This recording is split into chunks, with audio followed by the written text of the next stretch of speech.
मेरे प्यारे दोस्तों, बहनों, माताओं एवं भाइयों, हम आपका अपने channel advance homeopathy and research centre में आपका स्वागत करते हैं। आज हम आपके लिए एक ऐसे विषय को लेकर के आए हैं जो पेट से संबंधित बीमारी का विषय है।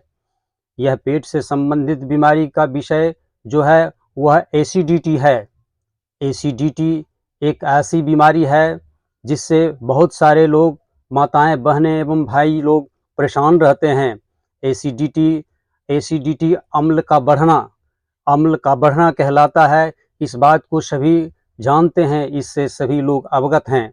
मैं इस विषय में यह कहना चाहता हूँ कि हमारे देश में ऋषि मुनि लोग जो अम्ल की बात करते थे, अम्ल, पित्त और वाय की बात जो आयुर्वेद में है, वह जो अम्ल से संबंधित बीमारी होती है उसके विषय में आज हम बात आपके सामने में रखेंगे। हम यह कहना चाहेंगे कि अम्ल का बढ़ना, शरीर के अंदर अम्लता का ज़्यादा होना ही अम्ल या एसिडिटी की बीमारी कहलाती है। इस बीमारी का कारण यह है कि जब कोई आदमी तनाव में होता है तो अम्ल या एसिडिटी भी बढ़ता है। लेकिन मैं इसकी जड़ में, जब इसकी पड़ताल में गया और जब इसको बहुत सारी तथ्यों के तहत समझने का प्रयास किया तो यह सामने आया कि जो सभ्यता, जो मानव जाति या जो देश विकासशील अवस्थाओं में हुआ करता है वहाँ तनाव ज़्यादा होता है। चाहे वह कोई घर हो, चाहे वह कोई समाज हो, जब विकासशील परिस्थितियाँ होती है तो ऐसी परिस्थितियों में लोगों के बीच तनाव हुआ करता है, इसलिए कि विकास में कंपटीशन टाइप की चीज़ें आ जाती है और कंपटीशन में तनाव होता ही है। यह सर्वसम्मति नहीं हो पाती है और सर्वसम्मति और सहमति नहीं होने के वजह से क्या होता है कि कंपटीशन तेज होती है और इस हालात में लोगों के बीच में तनाव की परिस्थितियां पैदा होती है। तो हमारा देश विकासशील अवस्था में है, इस लिहाज से यहाँ तनाव कुछ होना लाजिमी है। इसलिए तनाव से संबंधित जो बीमारियां होती है वह ज़्यादा बढ़ा करती है। एसिडिटी का एक महत्वपूर्ण कारण तनाव होता है, इसलिए हमने इस पर एम्फेसिस दिया है, इसलिए इस पर हमने ज़्यादा चर्चा की है। दूसरी जो महत्वपूर्ण बातें हैं, वह महत्वपूर्ण बात है कि बहुत सारे लोग रात्रि जागरण करते हैं, चाय पीते हैं, कॉफ़ी पीते हैं और अन्य तरह के व्यसन का शिकार होते हैं, शराब पीते हैं और रात में जहाँ तहाँ जो है सिगरेट पीते फिरते हैं या कोई ऐसा व्यसन करते फिरते हैं जिसके वजह से भी यह बीमारी, अम्ल की बीमारी जो है आया करती है। हम आपके साथ इस बात पर जोर देना चाहेंगे और कहना चाहेंगे कि आप इन व्यसनों से, इन चीज़ों से, इन गरिष्ठ भोजनों से, या यूँ कहा जाए कि जंक फूड से, फास्ट फूड से, इन सब चीज़ों से दूरी बनाएं। आप बस ये चीज़, जैसे तैलीय पदार्थ, जैसे डालडा हो या किसी प्रकार के रिफाइनरी तेल हों, इससे थोड़ा दूरी बना करके रखने का कष्ट करें, जिससे कि आप एसिडिटी से या हाइपर एसिडिटी से बचें। हम आपके साथ कुछ दवाइयों की चर्चा करेंगे, आपके साथ कुछ दवाइयों का विषय में बात रखेंगे ताकि आप यह समझें कि किस तरह से एसिडिटी या हाइपर एसिडिटी को दूर किया जा सकता है। हालांकि इसके बहुत सारे सिम्टम्स हुआ करते हैं, लेकिन उनमें सबसे जो महत्वपूर्ण सिम्टम्स हैं वो सिम्टम्स है छाती में जलन होना। छाती के बीच वाले भाग जो स्टर्नम कहलाता है उसके अंदर जलन होती है। इसका प्रमुख कारण यह होता है कि आमाशय रस जो होता है, आमाशय के अंदर जो जूस होता है वह ग्रास नली की ओर उलट जाता है, जिसके वजह से छाती में जलन हुआ करती है। कि देखा गया है कि यह जलन जो है समूचे शरीर में भी फैलता है, दांतों में भी आता है और कभी कभी जो उल्टियाँ होती है, जो डकार ली जाती है, उसमें भी जलन हुआ करते हैं। तो जलन ही इसका प्रधान कारण समझा जा रहा है और समझा जाता रहा है। जब किसी के शरीर में एसिड बढ़ता है तो जलन बढ़ती ही है, यह स्वाभाविक अवस्थाएं हुआ करती है। लेकिन हम ये कहना चाहते हैं कि इसकी जो महत्वपूर्ण दवाइयाँ होती है, उन दवाओं में जो पहली दवा होगी वह दवा आपके सामने पल्साटिला 30 होगी। पल्साटिला 30, या उसको कह सकते हैं कि पल्साटिला नाइग्रिकेंस 30, यह दवा जो है आपको तब ज़्यादा लाभ करेगी जब आप बसीय पदार्थ खाते हैं, ज़्यादा तेल खाते हैं, ज़्यादा डालडा खाते हैं, ज़्यादा घृष्ट चीज़ का सेवन करते हैं और आपका एसिड ओवरफ्लो हो जाता है, एसिड बढ़ जाता है और आप जो है छाती में जलन महसूस करते हैं और छाती में भार महसूस करते हैं। तो ऐसी परिस्थितियों में आप पल्सेटिला 30 की 2-2 बूंदें या 3-3 बूंदें दिन में 3 बार 1 चम्मच पानी में लेंगे और उसके बाद आपको आराम होना महसूस हो जाएगा। दूसरी जो महत्वपूर्ण दवाई है, वह महत्वपूर्ण दवाई आपका कल्केरिया कार्ब 30 पोटेंसी है। कल्केरिया कार्ब 30 पोटेंसी एक ऐसी दवा होती है जिसमें कि आदमी को थोड़ा मोटा और थुलथुला होना चाहिए। इस दवाई का जो सिम्टम्स है, वह सिम्टम्स यह है कि जब कभी आपको ऐसा महसूस हो कि छाती में तो जलन है ही साथ जो है दांत भी खट्टे लग रहे हों, जब आपको जो उल्टियाँ होती हो या जो आपको डकार आते हों, वह भी थोड़ा खट्टा होना चाहिए तथा डकार में आवाज़ होनी चाहिए। इस बात को गौर करेंगे कि जब कभी एसिडिटी ओवर होने की स्थिति में डकार आए और डकार में खट्टी गंध भी आ जाए तो आप कल्केरिया कार्ब का प्रयोग करेंगे। और तीसरी जो महत्वपूर्ण दवा है, वह दवा एसिड सल्फ्यूरिकम है। एसिड सल्फ्यूरिकम अच्छी और बहुत ही महत्वपूर्ण दवाई है।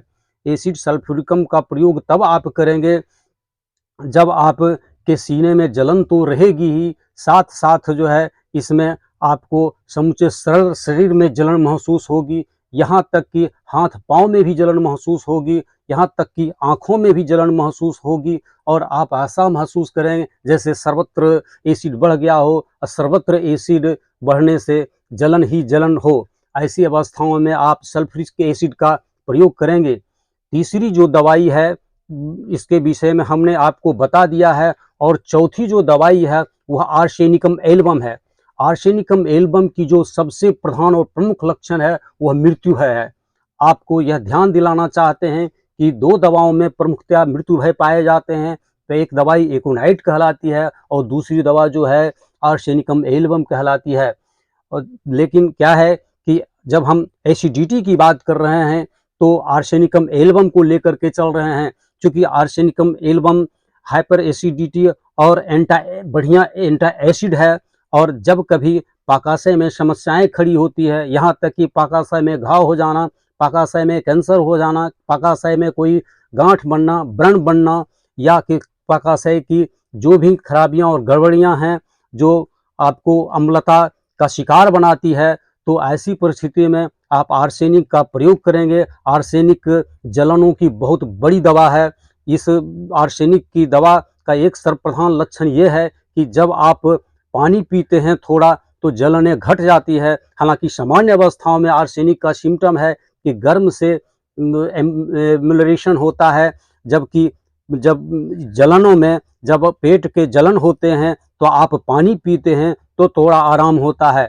चौथी दवा की हमने चर्चा कर दी है। अब पांचवी दवा जो आपके सामने में है वह दवा जो है रोबिनिया सुडोकेशिया है।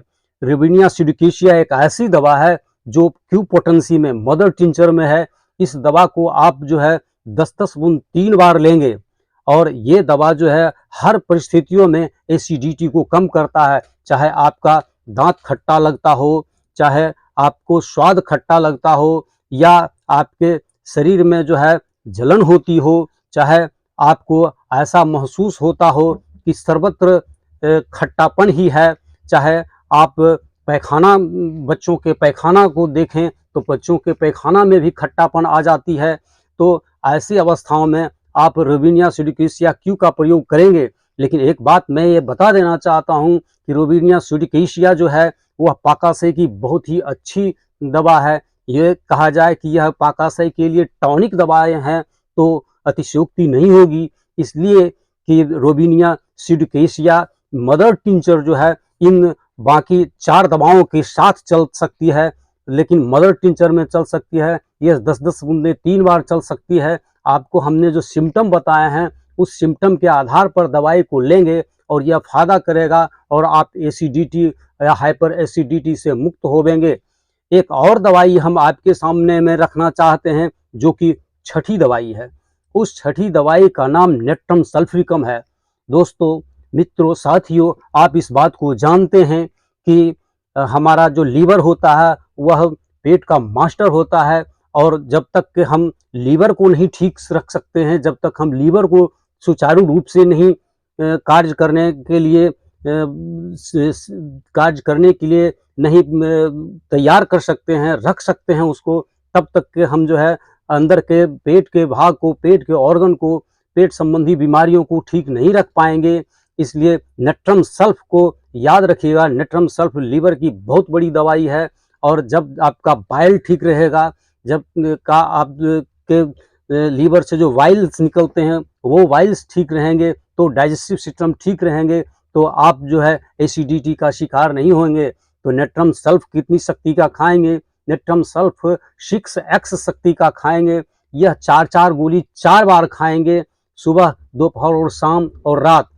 ये बात मैं आपकी नज़र में देना चाहता हूं कि रोविनिया सिडिकेशिया तथा आपका नेट्रम सल्फ्रिकम 6x, ये दोनों दवाएं वो 4 दवाओं के साथ साथ चलेगी। लेकिन 4 दवाओं के साथ साथ का मतलब ये नहीं हुआ कि चारों दवाएं, चारों में से किसी एक दवाएं जो सिम्टम के मुताबिक होगी उसके साथ चलेगी। ये 2 दवाएं, रोविनिया सिडिकेशिया और नेट्रम सल्फ, ये दोनों दवाएं किसी एक दवा के साथ चलेगी। और वो जो 4 दवाएं हैं वो चारों दवाएं 30 पोटेंसी में होनी चाहिए। चारों में से एक ही दवाई 3 बार खाई जाएगी, सुबह, दोपहर, शाम खाई जाएगी, 3-3 बूंदें खाई जाएगी। इसलिए इस बात का ख्याल रखेंगे, 2 दवाएं एक दवाओं के साथ चलेगी, और आप जो है इस बीमारी से हाइपर एसिडिटी और या एसिडिटी से मुक्त होवेंगे, यह ठीक होवेगा। अंतिम बात हम आपसे यह कहना चाहते हैं कि हम आगे आपके लिए एक ऐसी बीमारी के विषय में आएंगे, आपके सामने प्रस्तुत होवेंगे, जिस बीमारी का नाम हम आगे बताते हैं, जो बीमारी की पेट से संबंधित बीमारी ही है, जिस बीमारी का नाम जॉन्डिस है। जॉन्डिस के विषय में हम आएंगे आपके साथ, और जॉन्डिस एक ऐसी बीमारी है, पीलिया जिसको हम लोग कहते हैं। तो जॉन्डिस एक ऐसी बीमारी है जिसमें आदमी बहुत कमजोर होता है, उसमें सर्वत्र पीलापन पाया जाता है, पेशाब वगैरह भी पीले होते हैं। हम उसकी ज़्यादा चर्चा तो यहाँ नहीं करेंगे, लेकिन उस विषय को अगले वीडियो में हम लेकर के आएंगे और आपको बताएंगे कि जॉन्डिस कितनी आसानी से हम ठीक कर सकते हैं। चूँकि अपने चिकित्सा काल में हमने जॉन्डिस को बहुत आसानी से ठीक किया है, और हाइपर एसिडिटी और एसिडिटी को जिस दवाओं से हमने प्रयोग सिद्ध दवाओं से ठीक किया है उसकी चर्चा हमने कर दी है। हम आपसे अब इस वीडियो से विदा लेते हैं। नमस्कार।